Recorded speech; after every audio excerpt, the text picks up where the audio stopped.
Mirë kuptim, edhe në ato situata kemi vëmendje në plot si prindër, edhe në ato situata kur, si që the ti e thonë të rinjët, është shmizi. Për fëmijën, por për prindrin është shmizi, por për fëmijën është diçka shumë e madhe. E kuptoj që ndonjëherë për prindit është e vështirë të jenë prind.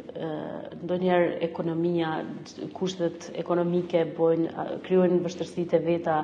Sot që të dy prindrit janë duke punu për me mrrini me shenje ekonomike më të mirë për familjen, dhe kjo bën që të hyet në hak pak sa fëmijëve me kohën që na kalojmë me fëmijët, për shkak të kohës që na kalojmë në vendet e punës, por gjithmonë ka ndoshta një 30 minutësh, një orë, qoftë edhe një javë me bisedu me fëmijët, nuk besoj që është e pamundur për secilin prej neve që jemi prind. A është e rëndësishme të kërkojmë falje, sepse përderisa thatë Antigona që kalojmë shumë kohë në punë, ja që në këtë momente më kujtua që unë nuk kam arritur të athrat djalin tim në telefon, si që është mësuar në kohën njëjtë, kështu që mbase është një moment i mirë për kërkuar falje.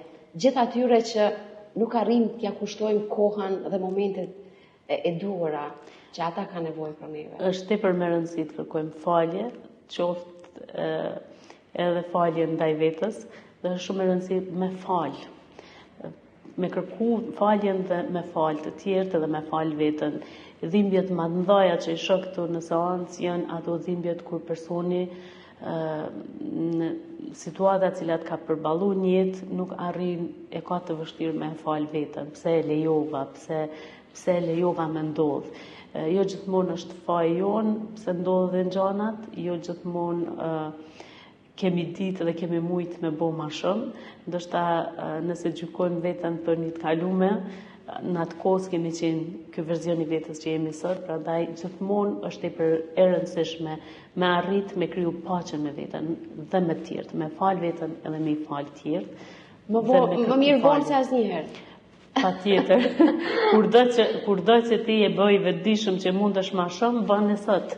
Nuk mundesh me kthy kohën mrapa dhe me ndryshu diçka në të kaluamën. Nëse sot diçka ka ndodhur në mendjen tënde, ka ndodhur një klik, një vetdije për diçka, bën e sot. E ke mundësinë, je gjallë, falenderoj që je gjallë dhe bën e sot.